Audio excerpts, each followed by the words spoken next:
Welcome to my channel, Edible Thoughts Makes. My name is Stephanie, and this channel is where I share with you my works in progress, finished projects, things I'm cooking up, books I'm reading, funny things my kids may say. My hope is that as you watch this episode and the previous episodes that you find some inspiration along the way. This is episode 97, and we are at the very end of November 2022. A very warm welcome to everybody joining me here today.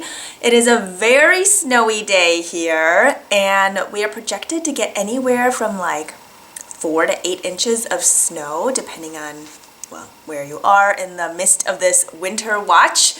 It's currently, I think, like 17 degrees out, a bit windy. And yeah, the roads were pretty awful this morning. Getting the kids to school, I couldn't see any lines on the road. Everybody was fortunately taking it very slow. The roads hadn't been cleared yet, which was a little surprising, but at the same time, I don't think it started snowing till closer to 6, I think, maybe. But yeah, it was falling pretty quickly, and it's still falling, and it's supposed to be falling all day long. So, exciting. There will be lots and lots of snow. We love snow here. The weather has been kind of up and down. We actually had it up to 50 degrees Fahrenheit last week, which was a little surprising. When we went to go to the local tree farm to cut down our Christmas tree, I think when we went out it was maybe like mid-30s, but it warmed up to maybe mid-40s by the afternoon. It was just beautiful, so sunny, and thankfully we went in the morning so that it wasn't muddy, because then it's just a mess. So there was still snow on the ground, and actually a lot of the snow didn't melt in like the shadier areas, so some areas would be like you could see the grass again, but other areas were still covered in snow. But this snow dump will definitely cover everything, so that'll be nice. Let's see. Oh, before I forget and start just talking about other things, captions are included in all my videos. You just click on that CC button. If I talk too fast or too slow for your liking, you can adjust the speed. I don't remember if it's in settings or something, but it's in one of those little buttons down there. Links to everything I talk about will be in the description box below this video, to like dyers, designers, makers, things like that. I do use Ravelry for my project pages, and I do talk about pretty much everything you would find in those project pages here on YouTube as well, just to keep it accessible. And plus, I feel like in having the conversation talking about my projects, I can relay more information visually and audio, with me talking about the projects than I can show you in a project page. So it just gives you a little bit more information here. There are a couple topics I've had on my mind that I do really want to talk about that aren't necessarily related to crafting. So we will talk about those things, and I'll have questions for you. And if you want to join in on the conversation, I welcome you to in the comments below. I also, I'm on Instagram as edible.thoughts.makes. That's my Instagram handle, and that's also linked below in the description box. Sometimes you have to click on show more, or there's like a little arrow to go farther down. I know it looks a little bit different on mobile versus like a computer, and I don't even know if you can access it if you're watching it like through a TV screen. But yeah, things might look a little bit different looking for it. But what was I saying? Oh, for Instagram, I usually put a video cover image of this same, whatever the cover image looks like on here. I'll put that on my Instagram so that if people want to comment down there, they can as well. Just people have different preferences for how they want to join in on the conversation. Not everybody wants like a super public comment, which I know on Instagram, I mean, it's public too, but I feel like it can get lost maybe easier, for better or worse. But anyway, whatever is comfortable for you, that is open. I do have lots of finished projects to talk about today. I wasn't quite sure if I was gonna make it on here today, but you know what? After a good night's sleep, actually it wasn't a great good night's sleep, I had a headache going to bed, and sometimes some of them just linger on and it's really annoying. It's like just right there and you can't get rid of it. But thankfully I woke up without the headache, so that was much better, and I could think a little more clearly. And I really did want to sit down and chat, and you know what? Sometimes you just have to carve out that time and make it work if that's what you really want to do. On the other hand, if I just really wasn't feeling it and I woke up thinking there's no way this is happening, I just wouldn't force it, because the words aren't going to come out the way I want them to. I mean, sometimes they don't anyway, but if I'm not in the mood, then I just won't do it. There's no point in forcing it. It won't be enjoyable for me. It may or may not be enjoyable for you. Who knows? Like it just isn't worth it. And if it's something that I just don't have to do, I mean, why put that pressure and stress on myself, right? There's just no point. But I did wake up feeling good, and I said, you know what? I can do this. I'll just figure out the timing of things and it'll be just fine. So here I am. I'm so excited to share all the things with you. And I think because I have so many finished projects to share with you that I do have some works in progress, but of course there's not a lot of progress on them because they all went into the finished projects. So I'm just gonna cut out that section and we'll just do that next time, because then there will be more to talk about for the works in progress. Yeah, I think that's what I'm gonna do. And then, oh, if you're new here, so you'll have figured out that I usually do a vlog in the beginning that shares some snippets from whenever the last time is I recorded to now. And then we do an intro where I talk about whatever's on my mind, life stuff, whatever. And then I usually go into finished projects, usually a works in progress section, but just not today. And then an eats and reads section, which we'll see if I get to it or not. We'll just kind of see how this goes, and if it doesn't happen, it just doesn't happen, and that's okay. So in my mug today, I have the rooibos tea that I talked about maybe 2 episodes ago. It's the rooibos tea that has all like the spices in it. It's kind of, well, it's spicy and I love it, and I put a double dose of it in today because, well, it's snowing sideways right now, and I really felt like that extra bit of coziness and spiciness was going to do me good. So I have that with honey and a splash of milk, and it smells so good. And it is way too hot for me to drink right now. But considering how much talking there is to do today, I'm sure it will cool down in no time and I will be able to enjoy it. What do you have in your beverage? No, what do you have in your beverage? I guess you could put stuff in your beverage. What do you have in your mug or glass today? I'd love to know. And you know what? Speaking of, it is so fun when people join in the comments and just answer the questions that I throw out there. I mean, you never have to, never feel like you're obligated to have to say something, but it's just nice because then it's like I'm not talking to myself and that someone's joining back in. I feel like that's the strange thing about talking and sharing in this kind of medium, is that it's just me talk, listening to my own voice, and then I have to listen to it again when I'm editing. You don't get like the feedback or a conversation back like right as you're talking, right? It's like I have to say my whole spiel and then wait for people to like respond to things in between. I know when I'm watching YouTube episodes, I will be commenting as I'm watching, and I'll either put it in like a notepad or something so YouTube doesn't accidentally eat my comment, which is done before and it's really annoying. But yeah, if I just write it out in like a notepad or something, and then when I'm done watching, which may be all in one sitting or sometimes broken up, then I can just like copy and paste that comment into the YouTube comment, so then I get like, you know, the stuff that I've been talking with you about throughout my comments. So some of my comments end up being like a paragraph long, and sometimes they don't. But anyway, it's how I join in on the conversation for other people. But I don't know why I went into that tangent, but I did. So today I wanted to talk about, I guess, two things, but they're kind of related. I'm just looking at my notes here. One of them, well, again, they're related, but I want to talk about distractions, and I want to talk about digital decluttering. So I feel like we're constantly bombarded with distractions, and living in this digital world, I feel like we're bombarded with more distractions and more often, because we have like, you know, our smartphones, which are essentially carrying little computers around, and we have notifications constantly going off, and people get ads, you know, not just in the newspaper anymore. I mean, some people don't even get the newspaper anymore, but it used to be that if you got ads in the newspaper, you could like just put the newspaper away, right? And it wouldn't like ding at you later. But now you get advertisements constantly in emails, in junk mail, in just kind of all over the place.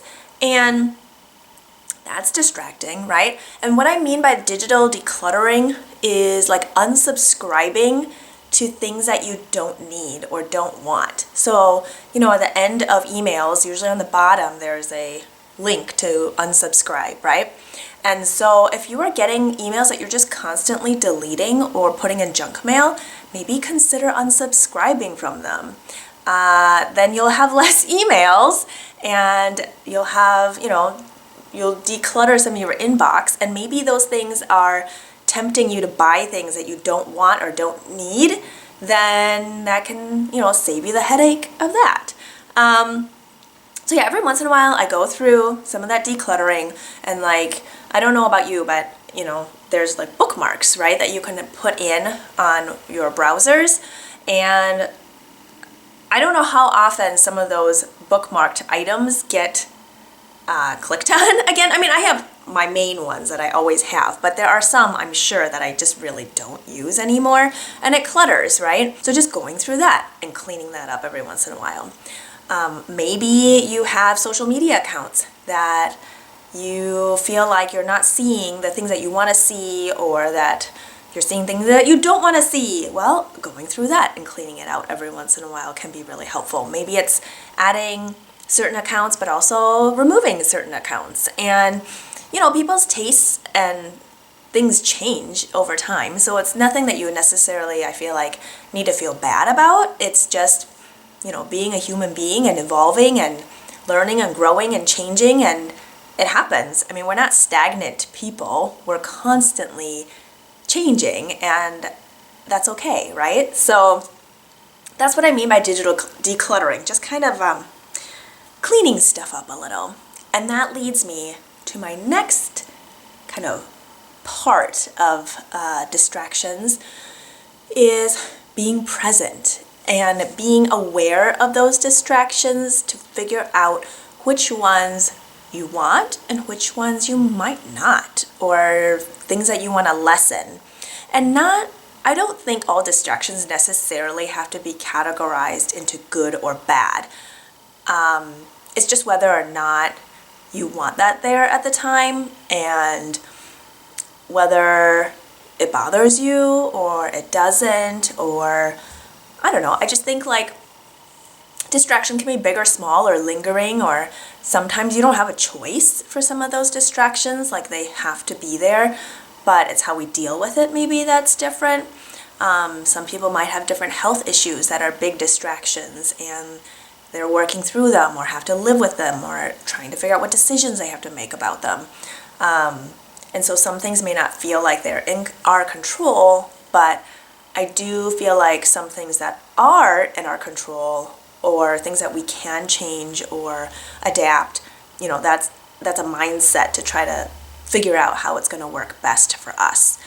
And personally, I feel like, talking about this digital decluttering and notifications and beeping and, just all of that stuff, for me, I feel like being present and being aware of my distractions also means like unplugging, right? Setting the phone aside, or turning the computer off, or not feeling like I need to check something, not doing just like mindless scrolling type of stuff.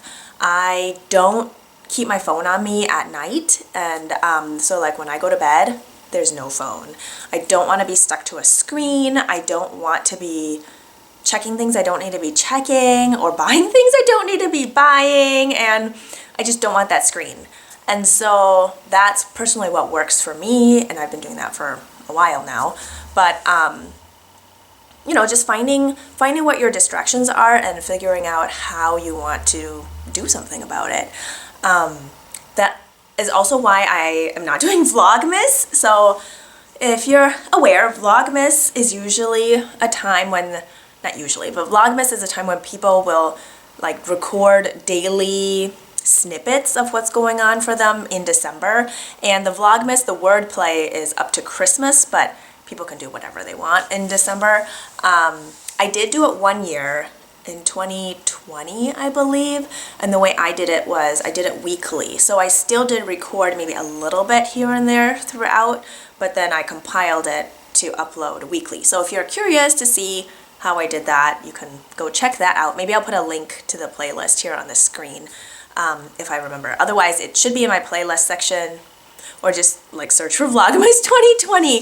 But yeah, and it worked out well. I enjoyed it, but I decided that I wasn't going to do it again. I mean, I might change my mind later, but I felt like it was a little bit distracting because I felt like I needed to record things or capture things, and also the time that I need to put in to edit and upload or whatever, that took time away too, especially in a busy time where I want to be with, my kids, my family, and doing things that we want to do and being present without like a phone in my hand, in their face. And it's not like I'm a reality TV show, right? I don't have like a camera crew following me around. The point is that putting that phone down and unplugging is a way that I can be more present and less distracted. So how about you? Is there something that's distracting in your life, or multiple distractions that maybe you want to do something about or not? Feel free to join in on the conversation below.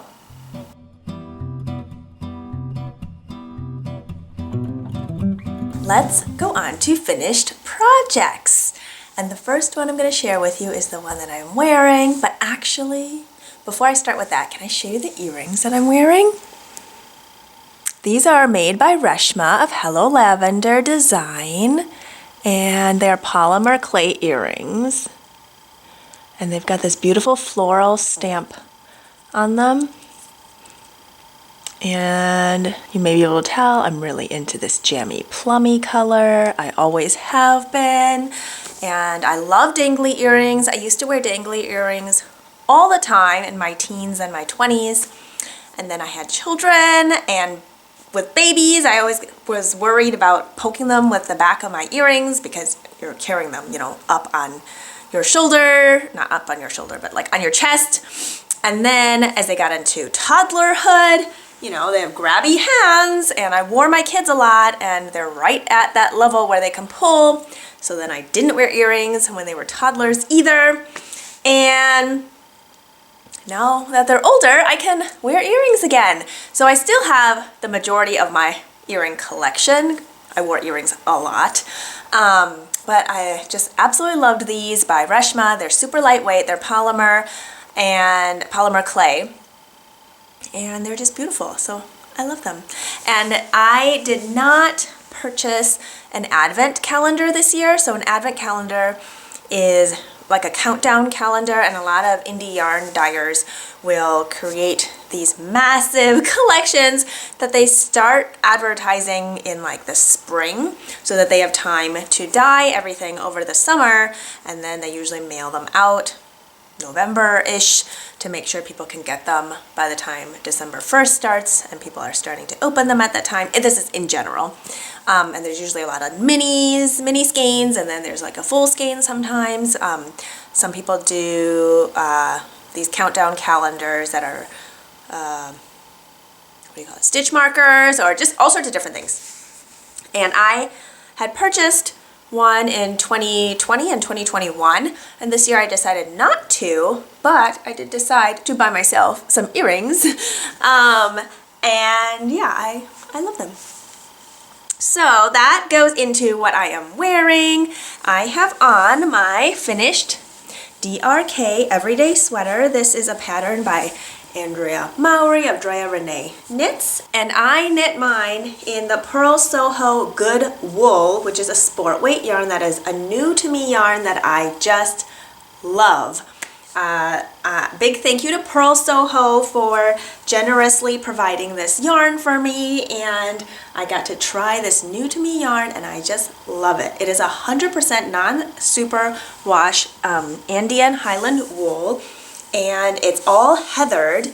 I mean, this is the only color I've tried so far, but I believe all the different colorways are heathered, and that means there's like this color variation in it that's just beautiful, and I love it. So this jammy, plummy color has like violets and reds and blues in it, and so in different lighting it might look warmer or cooler, which makes it a little bit difficult to photograph, but at the same time it just shows, you know, the range of color that it ends up being. I did modify this pattern slightly. It has 9 sizes. Finished circumference ranges from 34 inches to 66 inches with a recommended ease of 2 to 4 inches. You know, I need to not sit on my feet or else my head doesn't fit in the frame.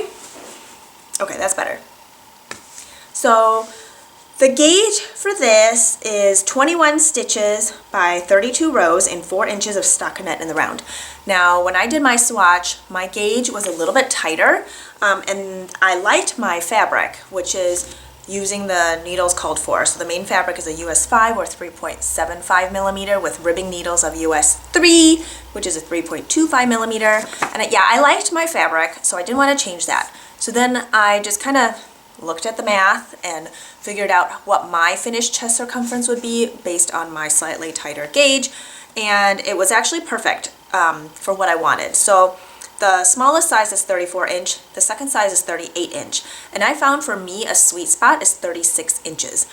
And that's because that gives me 4 inches of positive ease in the bust, but still 1 inch of positive ease around the hips. So if I'm gonna make a longer sweater that's going to be hip length or slightly longer, I don't want negative ease at my hips. And so I prefer my sweaters to be 36 inches in circumference if there's not going to be, you know, any waist shaping, and if it's going to be past my hip bone. So based on my gauge, I was going to hit right between that size 1 and size 2 at 36 inches, and that is what I ended up getting, so it's perfect and I love it. So that is one, I guess you could say, modification, but it was just based on my gauge. I just followed the size 2 pattern as written, minus couple modifications that didn't have to do with gauge. So the other thing I changed was the neckline. So this neckband, I did a fold over one, but the pattern doesn't call for that. The pattern calls for a tubular cast on, which I didn't want to do. So I just did double the length of ribbing and then knit to the cast on edge. And I did an old Norwegian cast on so that it would be nice and stretchy. And yeah, I feel like this looks very polished. It has the rolled edge look like a tubular cast on would have. And then there's a little more structure to it because it's doubled. And I just felt like when I was looking at some of the Ravelry project pages that some people's necklines were very wide. And I don't know if it's just stretched out, if it's the type of yarn that was used, or maybe there wasn't as much ribbing done. I don't really know. But I knew that I wanted mine to sit up higher like how the pattern is. I don't usually print out the picture with the pattern since I have a black and white printer that doesn't always print out pictures very well. Yeah, there's a picture here, but it's probably not going to do you any good because it's pretty dark. But the sample that Andrea Mowry has sits up higher like the way mine is. So, except hers is not a fold over. So yeah, that's what I did, and I really like how that turned out. My yoke depth, I think, is the same as the pattern. I remember when I stopped, it seemed to be at the right spot, but I probably could have gone maybe half an inch longer if I wanted to. But I will say that the yoke depth is perfectly comfortable. Like it's not, it doesn't bother me or anything. I think it's just that some of my other sweaters that I have made more recently have a slightly deeper yoke depth. But this one, the nice thing with it not being super deep is I can raise my arm and my entire sweater, you know, doesn't pull up. When you have a deeper yoke depth, if you raise your arm, then the entire body of your sweater goes up with it, right? So that's the benefit of having a yoke depth that's not super deep. So yeah, that's fine. And then my sleeves, I did 0 decreases. Because of my new gauge, I knew I wasn't gonna have much ease to begin with. So I believe up here, like near my shoulder, upper arm, there's no ease at all. And then I just did no decreases. And then right before the cuff, I figured out how I was going to evenly do my decreases to get to the number of stitches that the pattern calls for before starting the cuff. And then I just switched over to the ribbing needles and did the cuff as written. My sleeve lengths, I think, are probably a little bit longer than the pattern calls for because I have longer arms and I feel like sleeves are always too short. I can always pull my sleeves up, but if the sleeves are too short, then I'm just like constantly tugging at them, and that's just annoying. So yeah, I probably knit my sleeves a little bit longer. My end, let's see. My end result, I ended up using 264 grams of this sport weight yarn, which equates to a little more than 1,000 yards. And I want to say that was a little bit less than the pattern. Now, I don't know how much wiggle room she puts in her pattern. Oh, no, that's not too far off. Size 2, she estimates about 1,100 yards, and I used 1,008 yards. So not too far off. But yeah, I don't know what her cushion is. Some people do like 10%, some people do 15%. And yeah, I mean, I did not use the yarn that she called for in her pattern either. So there's going to be some variation in that. Yeah, so I really like the fit of this. It is very comfortable. I might have done my body 1 inch longer. So my belly button is here, which a little bit past where the ribbing starts. And I have high-waisted pants on, which go up to my belly button. And I know I didn't want it really cropped. And for me, a good body length is like 12 to 14 inches, just kind of depending how it is. I feel like 12 inches maybe is like a more cropped, like a longer cropped length on me, not like cropped, but like a longer cropped length. And closer to 14 inches is like a full length for me. Oh, I wrote it down. Good for me. So yes, my chest circumference did come out to be a total of 36 inches, which was perfect. And my body length from underarm to my bind off was 13 inches. And then my sleeve length from underarm to the end of cuff was 21 inches. Yeah. And I didn't have to alternate skeins because this is not indie dyed, hand dyed yarn, which means there's no variation. It's all the same dye lot. I just ordered that amount all at once, and I didn't have to alternate anything, which, you know, you don't have to alternate with indie dyed yarn. I think I talked about this in a previous episode, but I feel like you do have to think about it a little bit more, and sometimes I just don't want to have to think about it. So this is my DRK Everyday Sweater by Andrea Mowry, and I love it, and I kind of want to knit a bunch of these. So you may or may not see this again in the future. I am not somebody that will shy away from knitting the same pattern more than once. If you've been here for a while, you'll know that. Because I like to make different variations of the same thing. It's like, if it's working for me, why not do it again? And for me personally, it's not boring. And for some other people, it may be boring, and that's totally fine. Different things work for different people. And I happen to like doing the same thing over again if it's working.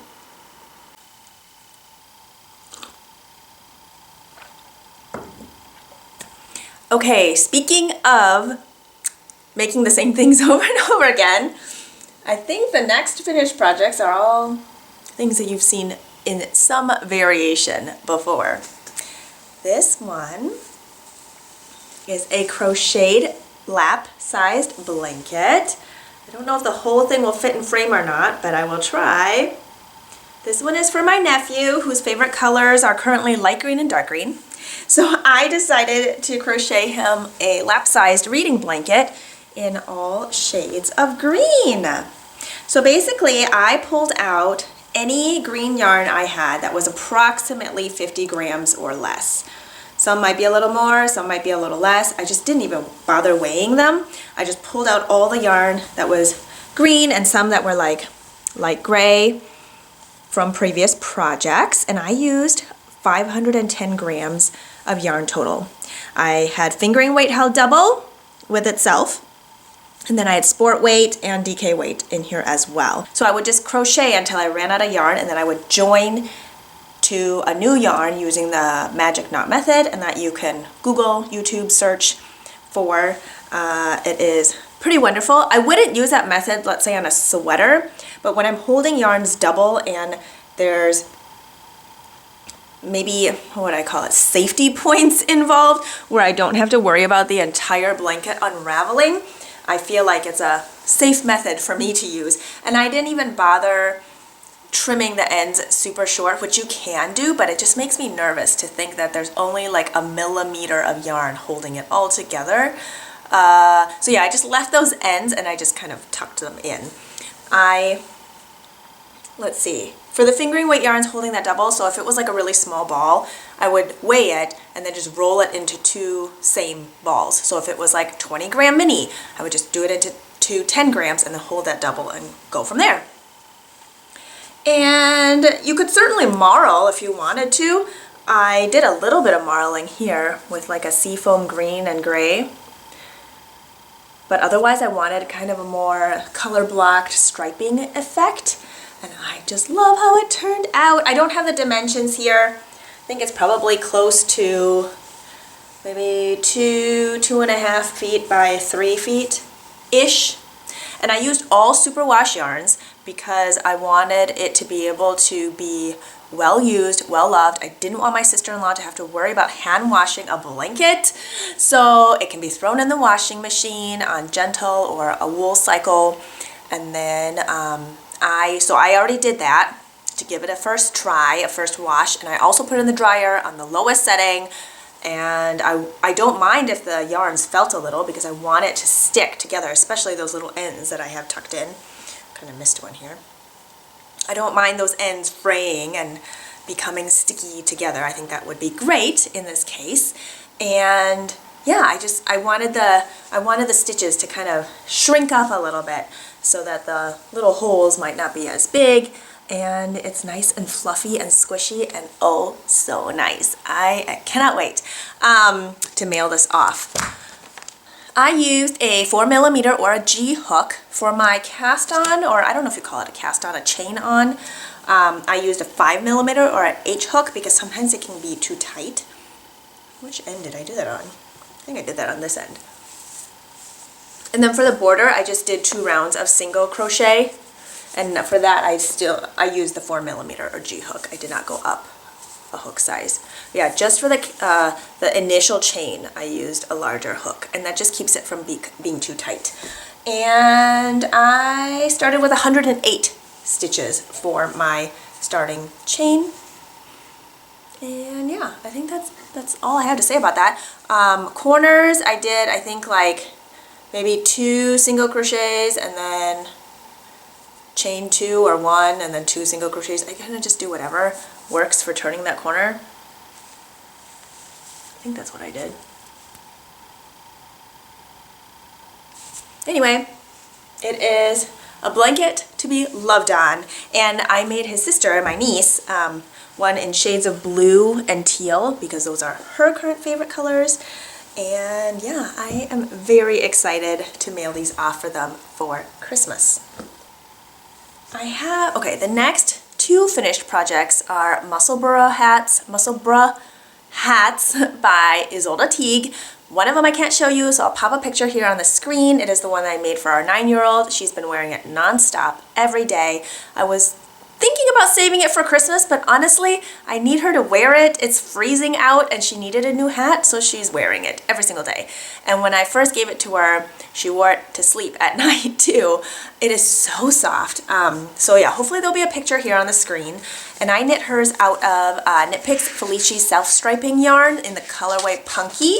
And then the reverse side, or just the other half, I knit a Knit Picks Stroll fingering in a solid color mint, and both are superwash merino nylon blends. I believe the Stroll is slightly thinner weight than the self-striping, but they're pretty comparable. And I knit hers using the US 3 or 3.25 millimeter needles in the child/adult small size, and my gauge I think was 7 stitches per inch for that. Yeah, and she loves it. And I did make it a little bit longer because I want a nice thick brim to block out the wind. And then she can also not wear it like smashed down on her head. She can have a little bit of room on top, which might actually help keep, you know, some more warmth in with like warmer air in there. But yes, I want a nice thick brim because of wind chill. We don't like wind chill.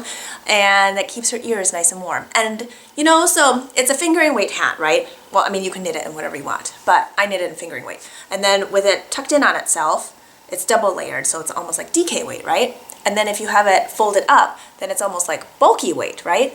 However, I do think it's warmer than a bulky weight or DK weight hat because you've got these layers, and the layers can trap heat, and they also block. There's also less holes, right? Because your bigger yarns, you're gonna have slightly bigger spaces unless you're knitting it at a super tight gauge in between the stitches. But if you have a bunch of little stitches all layered on top of each other, not only are you going to trap heat, but you're gonna block more of all those holes because of all the different layers on top of each other. And it's so worth it. It's so warm and wonderful. I think for hers, I might have used a total of 80 grams. Let me see if I can find my information here. I used a total of 86 grams. 86 grams of yarn. And it fits her perfectly, and I love it. I have to say, I think I like the Felici yarn better for hats, or if I'm going to use it in socks, I'll double with like a solid yarn or something, because I just feel like it's so fine and so soft that I don't know if it holds up as well. Like I've knit both of my kids' socks with them, just held it on their own, and it's so soft and comfortable on their feet, but I feel like they're kind of hard on their socks, which I'm totally fine with because I want them to wear them and live in them. I just don't find it to be the sturdiest. It's just my personal opinion. Someone else might, you know, think differently. But yeah, my kids, I mean, they wear their socks every day to school, more so the older one than the younger one. And they're in tennis shoes. They're, you know, running around. There's a lot of friction. And I just feel like it's not the sturdiest, at least in our household. But for a hat with low friction and that softness against your skin and on your head, it's perfect. So I have finished another one. Now you might think, I haven't seen that one before. That's because I don't think I had shared it on Instagram or here on YouTube, but I started this back in September. So I feel like there's this misconception that I just like pump out all of these projects constantly. This I cast on anyway, side note, in September, and it was just one of those projects that I could pick up, put down whenever, when the kids were at whatever lessons, I was waiting. It was another one of those waiting projects. And I knit this one on a US 4. This one's a gift, so this one will be mailed off shortly. So I wanted to get it on here before I mailed it off. Let me see where my information is on this one. I have tabs, but because they're all over the place, there's just, there's a lot of tabs.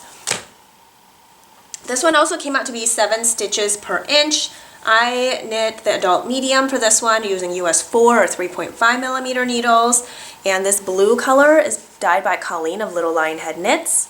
It's remaining from a pair of socks that I knit a while ago. And I love the semi-solidness of it. It's kind of a dusty blue. I don't know if it's coming across the true color on screen, but and then this is a merino cashmere nylon blend, so 80-10-10 is the percentages. And then the reverse side is a Malabrigo sock yarn, which is 100% superwash merino in the terracotta color. It's a very true orange, I would say. Semi-solid as well, because there's a little bit of variation in dark and light to it. And this one I used a total of 95 grams. I think 95 grams. And I also knit this one a little bit longer. The orange yarn was a little bit lighter weight than the blue yarn. And I thought I was going to run out for the crown, but because it's slightly lighter weight, you use less grams for the crown, and I was estimating it based on the crown from the blue yarn. So I probably could have gotten, you know, a couple more rounds in and it would have been fine, but I didn't do that, and that's fine too. So yes, this one has a nice deep brim as well, so it can be worn in 2 ways for two different styles, and I really like it. I feel like this is one of the patterns that I will probably also just have on my needles all the time. The beginning and end you have to focus a little bit more on, but the middle, which is the longest section, is just plain stockinette round and round and round on 16-inch needles, and I just love that. The 16-inch circulars is what I've always knit hats on. I mean, I've also done magic loop, but I really just like the 16-inch circulars. I feel like there's a good rhythm that I get with it, and just go, go, go. Next 2 finished projects are also ones that you have seen before, but these are different variations. This is the bandana cowl pattern by Purl Soho. They have a knit-along going on through the end of November, so by the time this video goes up, it may be over. But it is so much fun to knit. It is a free pattern, and I've knit so many variations of it already. I think I've knit 6 or 7 of them. The original pattern uses the Plenty yarn base by Purl Soho, which is 100% extra fine merino yarn, and it is absolutely lovely. It's Aran weight, and it knits up so nice and drapey, and it's like a very round yarn, and I just love it.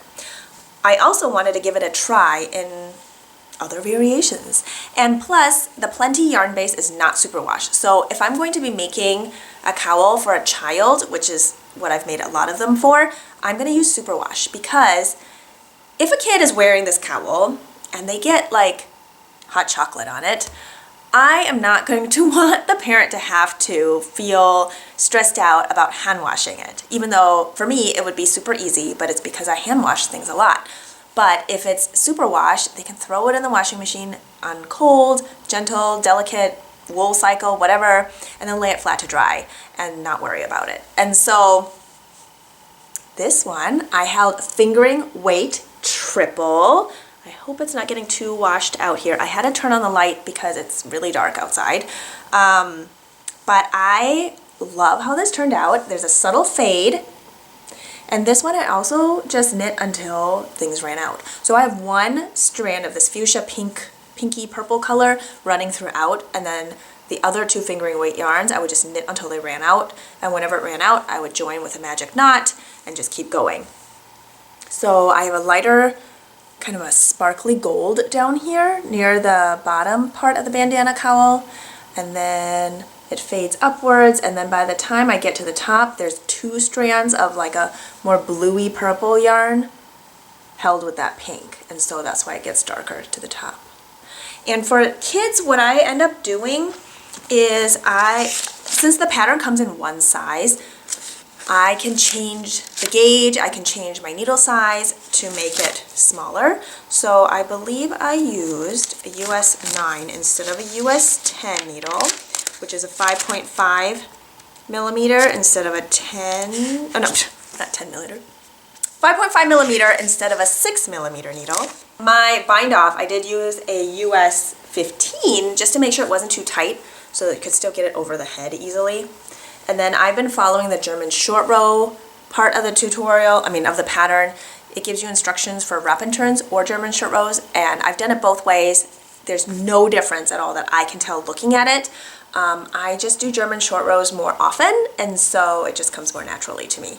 But yeah, I really highly recommend this pattern. It is, I feel like, easy to follow. It uses 100 grams of yarn, and you could do it with 100 grams of Aran weight yarn, or you can hold fingering weight triple.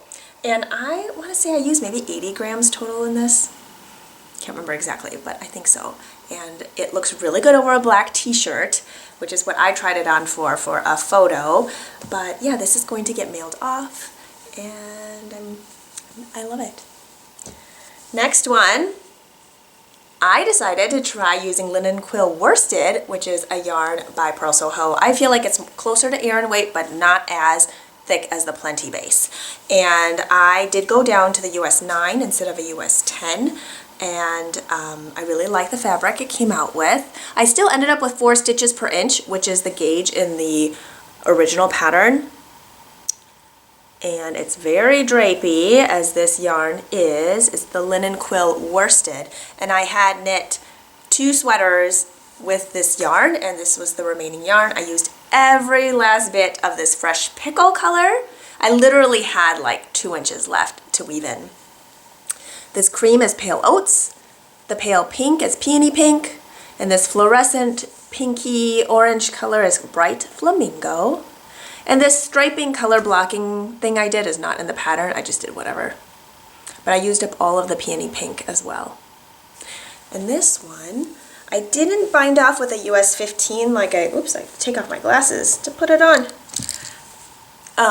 Because I was running short on yarn. So I did bind off using, I want to say US 10 or US 10 and a half, which worked out well anyway because I can still fit it over my head. It's not too tight. And this yarn being very drapey, I felt like it just pulled that top part in a little bit without it being too floppy on top, which is really nice.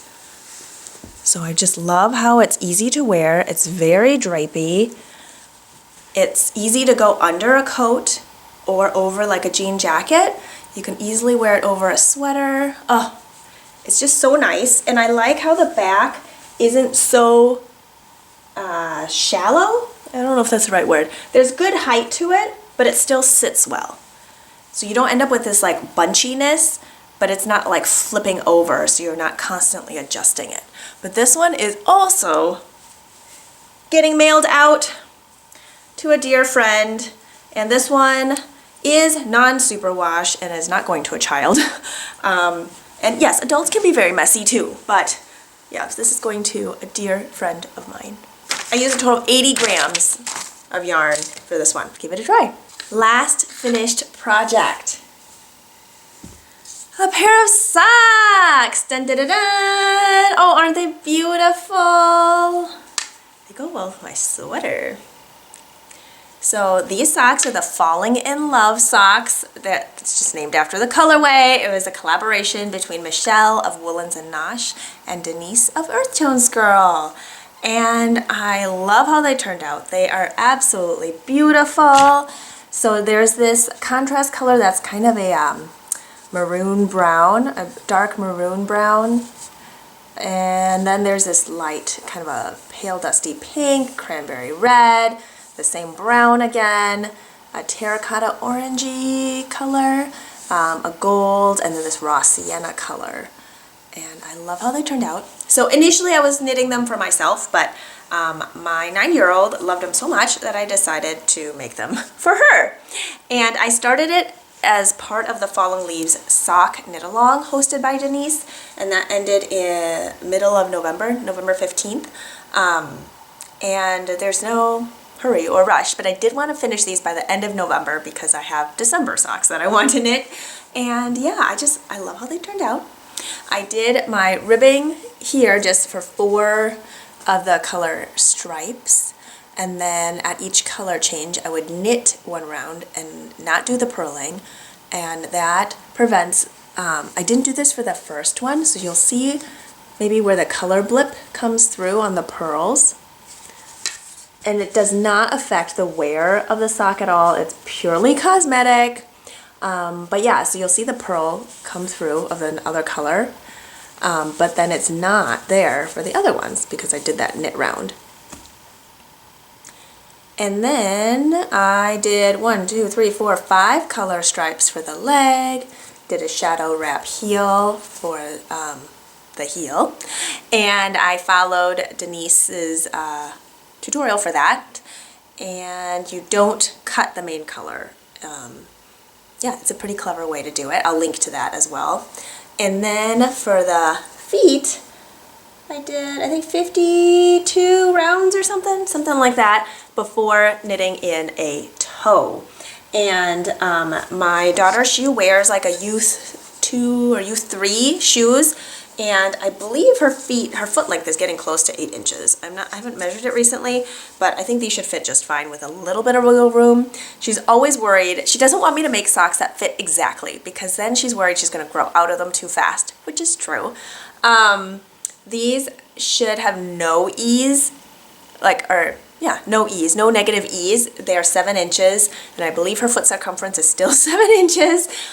So that means she won't lose a lot of length, right? But as she gets bigger, as her feet grow bigger, then it'll stretch, you know, in both directions potentially, and it should still fit okay. I asked her if she wanted me to wrap these up to put under the tree, and she said yes, so that's what I'm going to do. They are not a surprise. I did have her try them on just to make sure I made them the right length, but I don't believe she's tried them on since I finished the toes. In any case, they will go under the tree and she will be able to wear them soon enough. I ended up using, I don't know if I wrote it down here. I wrote down how much yarn I had left, but I don't think I calculated how much I used. I'll do that real quick here. I started out with 106 grams of the main color, and I used 49 grams of the main color for her socks. And then I used, I started out with 23 grams of the contrast color. And yeah, I used 11 grams of the contrast color in total. So I have plenty of yarn remaining to knit myself a pair. I have 57 grams of the main color and 13 grams of the contrast color. So that's 70 grams total, which is about how much yarn I used for my socks. So yeah, we can have matching socks.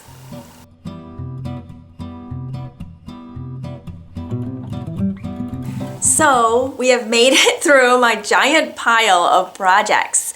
And like I said, we're gonna save works in progress for next time because, well, at some point these were all works in progress and then I finished them, so they were finished projects, so I don't really have much progress to share on my other works in progress that I have, but I do have a lot of ideas for things that I want to be casting on, so there will surely be some new projects to talk about next time.